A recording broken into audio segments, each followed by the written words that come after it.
അസ്സലാമു അലൈക്കും വറഹ്മത്തുള്ളാഹി തആല വബറകാതുഹു. തൻ്റെ പ്രിയപ്പെട്ട ഉസ്താദിൻ്റെ വിളി കേട്ടുകൊണ്ടാണ് ഐഷു കണ്ണു തുറന്നത്. ഐഷു, എന്താ പെണ്ണെ, നല്ല ഉറക്കാണല്ലോ, ഇതെന്തു പറ്റി? അല്ല, ഞാൻ പറഞ്ഞ കാര്യം എന്തായി? പോവണ്ടേ പെണ്ണെ? ടൂറിന്നൊക്കെ പ്ലാൻ ചെയ്തിട്ട് ഇവിടെ ഇങ്ങനെ പോത്തുപോലെ കിടന്ന് ഉറങ്ങുകയാണോ? ഹബീബ് ഉസ്താദിൻ്റെ ആ ഒരു വാക്കുകൾ കേട്ട് അവൾ പറഞ്ഞു, ഇക്ക, കുറച്ച് സമയം കൂടി കിടക്കട്ടെ.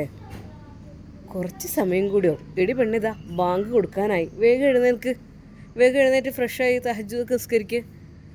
സുബഹി നിസ്കാരം കഴിഞ്ഞ ഉടനെ പുറപ്പെടുന്ന നിനക്ക് അറിയുന്നതല്ലേ. നീ എന്താ വിചാരിച്ചത്? ഇന്നലെയും നീ വിചാരിച്ചു ഞാൻ വരില്ല എന്നല്ലേ? ഞാൻ കുറച്ചുകൂടി കെടുക്കട്ടൊക്കെ, സമയമായില്ലല്ലോ. ആര് പറഞ്ഞു പെണ്ണേ? സമയമൊക്കെ ആയിട്ടുണ്ട്. എന്താണ് ബെസ്റ്റ്? എന്താ പോവണ്ടേ? എന്താ ഞാൻ ഹെൽപ്പ് ചെയ്യണോ? വേണ്ട. ഐഷു വീണ്ടും മൂടി പുതച്ച് ഒന്നുകൂടെ കിടക്കാൻ നിന്നപ്പോൾ ഹബീബ് ഉസ്താദ് അവളോട് പറഞ്ഞു, എടി പെണ്ണേ, ഞാൻ നിന്നെ ഇട്ടിട്ട് പോകട്ടോ. എഴുന്നേൽക്ക്. ഓഹ്, അൽഹംദുലില്ലാ ഇല്ലതി അയാന ബഅദ മാ മാതന വലൈ നുഷൂർ. അവൾ എഴുന്നേറ്റിരുന്നു. അല്ല, എന്തത്, ബെഡിൽ വീണ്ടും ഇങ്ങനെ ഇരിക്കുകയാണോ? എന്തു പറ്റി? ഒന്നുമില്ല, വേഗം എണീക്ക് പെണ്ണേ. എന്താ, ഞാൻ തണുത്ത വെള്ളം ഒഴിക്കണോ തലയിലൂടെ? വേണ്ടേ, അതൊന്നും വേണ്ട. അവൾ എഴുന്നേറ്റ് അതാ വാഷ്റൂമിലേക്ക് പോകുന്നു. അത് കണ്ട ഹബീബ് ഉസ്താദ് പറഞ്ഞു, മടിച്ചിയാണല്ലേ, രാവിലെ എഴുന്നേൽക്കാനും മടിച്ചിയാണ്. അതിന് സുബഹി ബാങ്കൊന്നും കൊടുത്തില്ലല്ലോ. സുബഹി ബാങ്ക് കൊടുത്താലും ഇല്ലെങ്കിലും നമ്മളൊരു പ്ലാന്, ഒരു ടൂറ് എന്തെങ്കിലുമൊക്കെ സെറ്റ് ചെയ്യുമ്പോൾ അതിൻ്റേതായ രീതിയിൽ നമ്മളൊന്ന് ആക്റ്റീവ് ആയെങ്കിലല്ലേ എൻ്റെ പൊന്നാര പെണ്ണെ ഇതൊക്കെ നടക്കുള്ളൂ. ഇതിപ്പോൾ എങ്ങനെ ഇതിനെ വലിച്ചു കൊണ്ടുപോകാനാ? എടി പെണ്ണെ, വേഗട്ടോ, ഇനി ബാത്റൂമിൽ പോയിട്ട് ഇരിക്കണ്ട. അവളതാ മനമില്ലാ മനസ്സോടുകൂടി വാഷ്റൂമിലേക്ക് കയറി. എൻ്റെ പെണ്ണെ, എത്ര ടൈമായത്? സുബഹി ബാങ്ക് കൊടുക്കാൻ ഞാൻ പള്ളിയിൽ പോവാണ് കേട്ടോ. ഞാൻ വിചാരിച്ചു വഴിയിൽ വെച്ച് നിസ്കരിക്കാമെന്ന്. ശരി, എവിടെ, ഇപ്പോൾ കൊടുക്കും. നീ വേഗം ഒന്ന് ഇറങ്ങുന്നുണ്ടോ? ഹബീബ് ഉസ്താദ് അല്പം ദേഷ്യത്തോടെയാണ് ഐഷുവിനോട് പറഞ്ഞത്. അവൾ അങ്ങനെ കുളിയെല്ലാം കഴിഞ്ഞ് ഫ്രഷായി. നമുക്ക് വഴിയിൽ പള്ളി ഉണ്ടാവും, അവിടെ വെച്ചിട്ട് നിസ്കരിക്കാം. വേഗം തഹജ്ജുദ് നിസ്കരിച്ച് പോര്. ബാങ്ക് കൊടുക്കാൻ ഇനിയും ഉണ്ട് 1 മണിക്കൂർ ബാക്കി കേട്ടോ. ഞാൻ നിന്നെ പറ്റിച്ചതാണേ. ഓ, എന്നോട് പറഞ്ഞു ഇപ്പോൾ ബാങ്ക് കൊടുക്കുന്ന പറഞ്ഞിട്ട് ഞാൻ എഴുന്നേറ്റ്. എന്തിക്ക ഇങ്ങനെ? ഇപ്പോൾ എന്താ ഫ്രഷ് ആയില്ലേ? തണുപ്പൊക്കെ മാറിയില്ലേ? ഓ, സുന്ദരി കുട്ടിയായിട്ടുണ്ടല്ലോ. അല്ല, ഞാൻ ഇന്നലെ കൊണ്ടുവന്ന ആ പർദ്ദയും നിഖാബും നീ അണിയാൻ കേട്ടോ. എനിക്ക് വേണ്ടിയിട്ട് അണിയൂലേ? ഓ, അത് ഷെയ്പ്പാക്കിയിട്ടൊന്നും പോലും ഇല്ല. എൻ്റെ പെണ്ണ്, പർദ്ദ എന്ന് വെച്ചാൽ എന്താ, ഷെയ്പ്പാക്കാനുള്ളതാണോ? നിനക്കത് സൈസ് പാകമായിരിക്കും. ഷെയ്പ്പാക്കിയാൽ പിന്നെ പർദ്ദ എന്ന് പറയണോ? വേറെ ടൈറ്റിൽ ഡ്രസ്സ് ഒന്ന് ഇട്ട് നടന്നൂടെ? സത്യം പറയട്ടെ എടി പെണ്ണേ, നീ ടൈറ്റാക്കുന്നത് എന്തിനാണ്? ടൈറ്റാക്കുന്ന ഡ്രസ്സ് അത് കാണാൻ ഒരു മൊഞ്ചുമില്ല. പർദ്ദയാകുമ്പോൾ നമ്മുടെ ശരീരം അറിയരുത്. ശരീരം അറിയാനേ പാടില്ല. അതങ്ങനെ ശരീരത്തിൽ ലൂസായി കിടക്കുമ്പോൾ എന്ത് ഭംഗിയാ പെണ്ണെ. പിന്നെ പുതിയൊരു സാധനം കൂടി കൊണ്ടുവന്നിട്ടുണ്ട് കേട്ടോ. എന്തേക്കാ? ടെൻഡടേ. അയാൾ ആ മനോഹരമായ നിഖാബ് എടുത്തുകൊണ്ട് പൊക്കി കാണിച്ചു. കണ്ടില്ലേ? ഇതും കൂടി ഇട്ട് എൻ്റെ പൊന്നുമോള് എൻ്റെ കൂടെ വരുമ്പോൾ ഒഞ്ചത്തിയായിരിക്കും. ഹബീബ് ഉസ്താദിൻ്റെ പെണ്ണ് എന്നുള്ളൊരു വാക്ക് നിനക്ക് വേണ്ടേ? അപ്പോൾ ഓക്കെ, അങ്ങനെ കേട്ടോ. ഇൻഷാ അല്ലാ. എന്തായാലും എൻ്റെ പൊന്നുമോള് വേഗം നണിഞ്ഞേ. ഇക്ക, ഈ പർദ്ദ ലൂസാണ്, ഒരുപാട് ലൂസ്. ഇറക്കം വലിയ കുഴപ്പമില്ല. ഓക്കെ, അപ്പോൾ സെറ്റ്. ഒരുപാട് ഇറക്കമാകുമ്പോൾ ഒരു പക്ഷേ നിനക്ക് നടക്കാനൊക്കെ ബുദ്ധിമുട്ടായിരിക്കും. ലൂസാകുമ്പോൾ അതാണ് അതിൻ്റെ ഭംഗി. ഒന്നിട്ട് കാണിച്ച്. ഓ, ഇതിപ്പോൾ ഇടയിൽ നടക്കും തോന്നില്ല. എൻ്റെ പൊന്നാര പെണ്ണെ, ഞാൻ നിനക്ക് വേണ്ടിയിട്ട് വാങ്ങിക്കൊണ്ടുവന്നാണ് ഈ ബ്ലാക്ക് പർദ്ദയും അതിലേക്ക് ബ്ലാക്ക് ഷാളൊക്കെ ഇട്ട് ബ്ലാക്ക് ഹിജാബൊക്കെ ധരിച്ചുകൊണ്ട് ഉഫ്, അല്പം വേണമെങ്കിൽ കണ്ണിൽ സുറുമ എഴുതിക്കോ ഇന്ന്. അതൊന്നും വേണ്ട, ഐലൈനിയർ ഉണ്ട്. ഐലൈനിയറോ? സുറുമല്ല പെണ്ണെ നല്ലത്, ഞാൻ എഴുതാറുണ്ടല്ലോ, സുറുമ ഇടാറുണ്ട്. നമ്മുടെ മുത്ത് ഹബീബ് സല്ലല്ലാഹു അലൈഹി വസല്ലം എപ്പോഴും സൗന്ദര്യത്തെ ഇഷ്ടപ്പെടുന്ന വ്യക്തിയായിരുന്നു, നിനക്കറിയില്ലേ? കണ്ണാടി, ചീർപ്പ്, അതുപോലെ സുറുമ, അത്തറ്, അങ്ങനെയുള്ള കാര്യങ്ങളെല്ലാം, ബ്രഷ്, എപ്പോഴും ബ്രഷ് ചെയ്യും. എപ്പോഴും ഫുഡ് കഴിച്ചു കഴിഞ്ഞാൽ ബ്രഷ് ചെയ്യും. അങ്ങനെയുള്ള സാധനങ്ങളെല്ലാം എന്താ പറയുക, കൈകളിൽ നടക്കാറുണ്ടായിരുന്നു മുത്ത് ഹബീബ് സല്ലല്ലാഹു അലൈഹി വസല്ലം. മതി വയത് പറഞ്ഞത്. ഓ അല്ലടി, തമാശയിലൂടെയാണെങ്കിലും കുറച്ച് കാര്യങ്ങൾ പറഞ്ഞു തരണ്ടേ? അപ്പം എന്തിപ്പോൾ പറഞ്ഞതിനർത്ഥം? നല്ല സൗന്ദര്യത്തിൽ നമ്മൾ നടക്കണം എന്ന്, അതാണ് പറഞ്ഞത്. അല്ലെങ്കിൽ ഉസ്താദുമാർക്ക് അത് കുറച്ച് ഏറെയാണ്. അവർ അത്തറും സുറുമയും വെള്ള വസ്ത്രം അങ്ങനെ തന്നെയാണല്ലോ വേണ്ടത്, അല്ലേ? അല്ലാതെ പിന്നെ എങ്ങനെങ്കിലൊക്കെ വൃത്തിയില്ലാതെ നടന്നിട്ട് എന്ത് കാര്യം പെണ്ണേ? അല്ല, ഹിജാബ് അണിയല്ലേ? എടി പെണ്ണേ, ആ ഒരു പർദ്ദ ധരിച്ചപ്പോൾ നിന്നെ കാണുന്ന എന്ത് ഭംഗിയാ! കളിയാക്കല്ലേ കേട്ടോ, സത്യമായിട്ടടി. നിൻ്റെ ആ വെളുത്ത് മനോഹരമായ തുടുത്ത മുഖത്തേക്ക് ആ ബ്ലാക്ക് പർദ്ദ അണിഞ്ഞപ്പോൾ അത് ശരിക്കും അത്യധികം മനോഹരമായിട്ടുണ്ട് കേട്ടോ. ഇനി ഹിജാബ് ഞാൻ അണിയിച്ചു തരാം. അങ്ങനെ അതാ ഉസ്താദ് നേരെ കണ്ണാടിയുടെ മുമ്പിലേക്ക് പോകുന്നു. ഐഷുവിൻ്റെ അരികിൽ കണ്ണാടിയുടെ മുമ്പിലായിക്കൊണ്ട് അതാ ഐഷുവിനെ നിർത്തിയിട്ട് ആ ഹിജാബ് വളരെയധികം മനോഹരമായ രീതിയിൽ, അവളുടെ മനോഹരമായ കണ്ണുകൾ മാത്രം കാണുന്ന രീതിയിൽ ഉസ്താദ് കെട്ടിക്കൊടുക്കുന്നു. ആ, ഇങ്ങനെ മുറുക്കി കെട്ടാൻ പാടുണ്ടോ? ഓ രമോ, എൻ്റെ തലവേദനിക്കുന്നു. ഇത്ര മുറുക്കണ്ടേ? അത് അഴിഞ്ഞു വീണാൽ എൻ്റെ പെണ്ണിനെ ആരെങ്കിലുമൊക്കെ കാണൂലേ? ഓ പിന്നെ എന്താന്നല്ലേ, എന്നെ കാണാത്തല്ലേ? ഇനി കാണാൻ പാടില്ലല്ലോ. ഹബീബ് ഉസ്താദിൻ്റെ പെണ്ണ് ഹബീബ് ഉസ്താദിന് വേണ്ടി മാത്രമുള്ളതാണ്. അല്ലാതെ നമ്മൾ ടൂറൊക്കെ പോകുമ്പോൾ അവിടെയൊക്കെ ഒരുപാട് ആളുകളൊക്കെ ഉണ്ടാവുമ്പോൾ എന്താ, അതെനിക്കിഷ്ടമല്ല. എനിക്ക് എൻ്റെ പെണ്ണ് അതെൻ്റേത്, എനിക്ക് വേണ്ടി മാത്രം അള്ളാഹു സൃഷ്ടിച്ചതല്ലേ. ഈ ഉസ്താദിൻ്റെ ഒരു കാര്യം, ഉസ്താദുമാർ കിട്ടിയാൽ അങ്ങനെ പറയണേക്കാം. എപ്പോഴും അവരുടെ ഭാര്യ ആർക്കും കാണാൻ പാടില്ല, അത് അവർക്ക് വേണ്ടി മാത്രം. അങ്ങനെയൊക്കെ ശരി തന്നെയാണ്. അല്ല, എങ്ങനെയുണ്ട് ഹിജാബ് ഇട്ടിട്ട്? അടിപൊളി, മാഷാ അല്ലാ, കെട്ടഴിഞ്ഞ് വീഴില്ലല്ലോ. എന്താ ഉസ്താദ് ഇങ്ങനെയൊക്കെ? ഓ ഇത്രയധികം ഇതാണല്ലേ? അല്ലടി, നിൻ്റെ മനോഹരമായ മുഖം അതാരും കാണുന്നത് എനിക്ക് ഇഷ്ടമല്ല, അതുകൊണ്ടാണ്. അങ്ങനെ അത് മനോഹരമായ ആ പർദ്ദയെല്ലാം ധരിച്ച് ഹിജാബ്സ് എല്ലാം സെറ്റാക്കി നമ്മുടെ ഐഷു ടൂറിന് വേണ്ടി ഇറങ്ങുകയാണ് ഹബീബ് ഉസ്താദിൻ്റെ കൂടെ. ഡ്രസ്സൊക്കെ ഓക്കെ അല്ലേ? സെറ്റല്ലേ? പിന്നെ സ്റ്റേ ചെയ്യുന്നുണ്ട് കേട്ടോ, സ്റ്റേ കഴിഞ്ഞിട്ട് വരുള്ളൂ. ഉമ്മ, ഞങ്ങൾ ഇറങ്ങുകയാണ്. സുബഹി നിസ്കരിക്കാൻ ഇനിയും സമയം ബാക്കിയുണ്ട്, ബാങ്ക് കൊടുത്തിട്ട് പോലുമില്ല.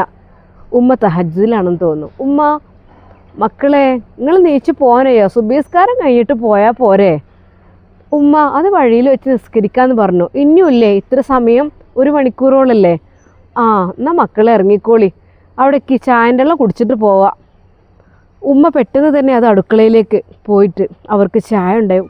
അതൊന്നും വേണ്ടുമ്മ, അതൊക്കെ ഞങ്ങൾ കഴിച്ചോളാം, വഴിയിൽ നിന്ന് എല്ലാം സുലഭമായി കിട്ടൂല. അല്ല മക്കളെ, വീട്ടിൽ നിന്ന് ഇറങ്ങുമ്പോൾ അങ്ങനെ അച്ഛൽക്ക് പോവുക.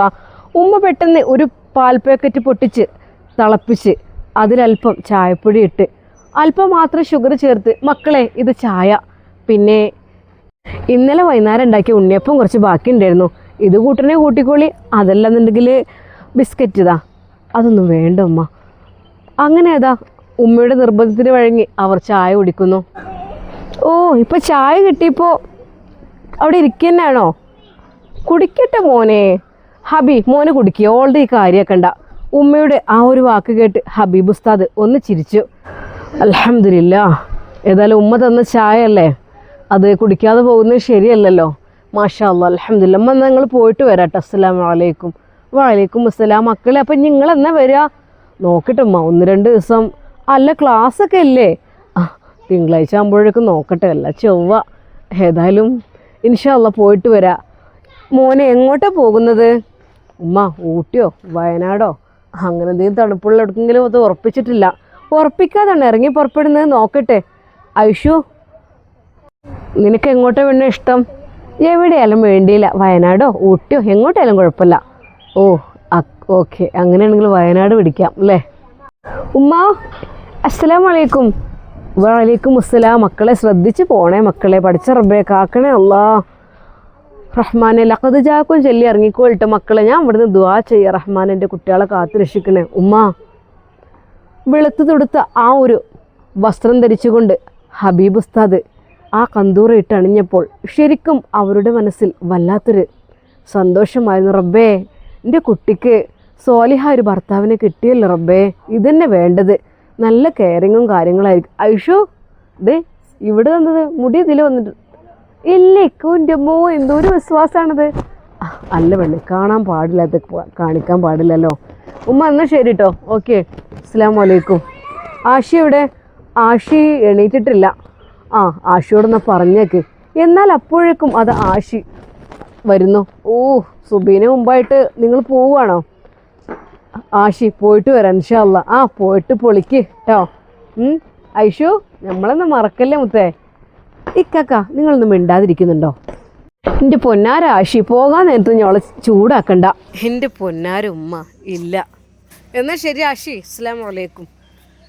വലൈക്കും അസ്സലാം. പോയിട്ട് വരി ഡി, പോയിട്ട് വാട്ടോ. എന്താ കൊണ്ടുവരിക വരുമ്പോൾ? ഒന്നും കൊണ്ടുവരില്ല കാക്കക്ക്. ഓ ആയിക്കോട്ടെ, നമ്മളും പോട്ടോ. ഇൻഷാ അല്ലാ, പോയിട്ട് വരട്ടോ ഉമ്മ. എന്നാൽ ശരി. അങ്ങനെ അവർ ടൂറിന് വേണ്ടി പുറപ്പെടുകയാണ്.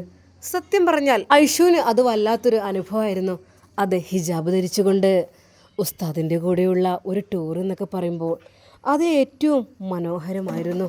മാഷാ അല്ലാ. എന്നാൽ അപ്പോൾ തന്നെ ഹബീബ് ഉസ്താദ് അവർ രണ്ടുപേരും യാത്ര ചെയ്യുന്നത് ഒരു സ്റ്റാറ്റസ് ഇടുന്നു.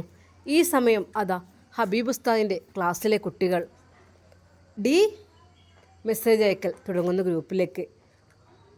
കണ്ടോ,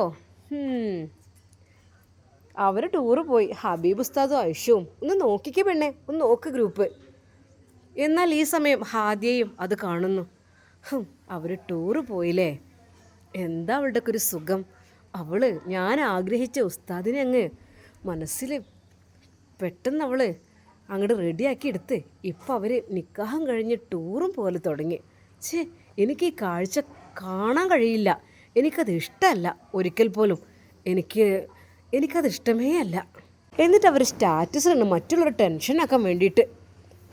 അപ്പോൾ തന്നെ അവളുടെ ആ ഗ്യാങ്ങിലേക്ക് വിടുന്നു. കണ്ടോ, ഐഷും ഹബീബ് ഉസ്താദും ടൂറ് പോകുന്ന ഫോട്ടോ. എന്താന്നില്ലേ, അവർ ആസ്വദിക്കട്ടെ വേണ്ട. അവർ നിക്കാഹ് കഴിഞ്ഞ നവദമ്പതികളല്ലേ, ഹണിമൂൺ ട്രിപ്പല്ലേ, ആഘോഷിക്കട്ടെ. അത് നിനക്കെന്താ?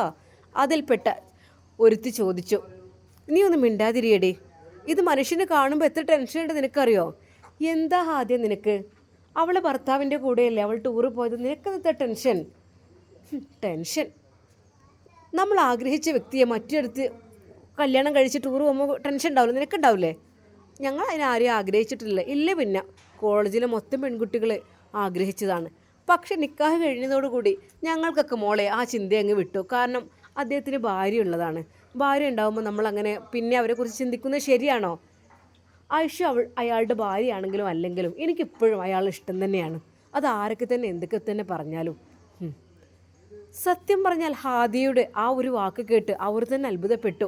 പൊന്നാര ഹാദിയ, അവർ ജീവിച്ചോട്ടെ, നീ എന്തിനാ അവരുടെ സ്വർഗത്തിൽ കട്ടുറുമ്പാവുന്നത്? നീ എന്തിനാ അതിനെക്കുറിച്ച് ഇങ്ങനെ ടെൻഷനാകുന്നത്? ഓ, കട്ടുറുമ്പല്ല, ഞാൻ വലിയ ഉറുമ്പ് തന്നെ ആയി മാറും മിക്കവാറും. സത്യം പറഞ്ഞാൽ അവർ ടൂറ് പോയ ആ ഒരു സ്റ്റാറ്റസ് കണ്ടപ്പോൾ അത് ഹാദിയക്ക് സഹിച്ചില്ല. എന്നാൽ ഈ സമയം ഹബീബ് ഉസ്താദും ഐഷുവും വഴിയിൽ വെച്ച് നിസ്കാരമെല്ലാം കഴിഞ്ഞ് അവർ പോയിക്കൊണ്ടിരിക്കുകയാണ്. ഇക്ക എങ്ങോട്ട് പോകുന്നത്? അതൊക്കെ ഞാൻ പറയാം പെണ്ണേ. അതങ്ങ് എത്തുമ്പോൾ നീ പറ, സ്ഥലം കാണിച്ചു തരുമ്പോൾ നീ പറയാൻ കേട്ടോ. സന്തോഷത്തോടു കൂടിയുള്ള അവരുടെ ആ യാത്ര ഐഷു ശരിക്കും അത് ആസ്വദിച്ചു. തൻ്റെ പ്രിയപ്പെട്ട ഭർത്താവിൻ്റെ തോളിൽ ചാരിക്കൊണ്ട്. ഐഷു, റിസോർട്ടിൽ എത്ര ദിവസം നിൽക്കണം? ഒരു ദിവസം എന്നാൽ പോരെ? നോക്കാം, ഒന്നോ രണ്ടോ. നമുക്ക് ഒറ്റക്കൊന്ന് ആഘോഷിക്കണ്ടേ? എന്നുമില്ലേ പേടിച്ച് പേടിച്ച് നിൻ്റെ വീട്ടിലേക്ക് ഞാൻ വരുന്നു. ഇൻഷാ അല്ലാ വൈകാതെ കൂട്ടിക്കൊണ്ട് പോകണം, അല്ലാതെ നടക്കൂല. എന്നാൽ നമുക്കെന്താ ഒരാഴ്ച ഇങ്ങോട്ട് നിൽക്കാം. അയ്യടി പെണ്ണേ, അപ്പം സ്കൂളോ? സ്കൂളും ഒക്കെ ഒഴിവാക്കിയിട്ട് ഒരാഴ്ച നിന്നാലേ ഉമ്മാൻ്റെ അടുത്ത് നിന്ന് കിട്ടുട്ടോ. അതിനെന്താ, എൻ്റെ ഇക്കയുടെ കൂടെയല്ലേ? സത്യമായിട്ടും അതെ, നീ എൻ്റെ കൂടെയല്ലേ അല്ലേ? ഹബീബ് ഉസ്താദും ഐഷയും മതിമറന്ന് ആഘോഷിക്കുവാൻ വേണ്ടി പോവുകയാണ് അതാ വയനാട്ടിലെ റിസോർട്ടിലേക്ക്. ഇൻഷാ അല്ലാ നമുക്കിതിൻ്റെ ബാക്കി ഭാഗം നാളെ കാണാം.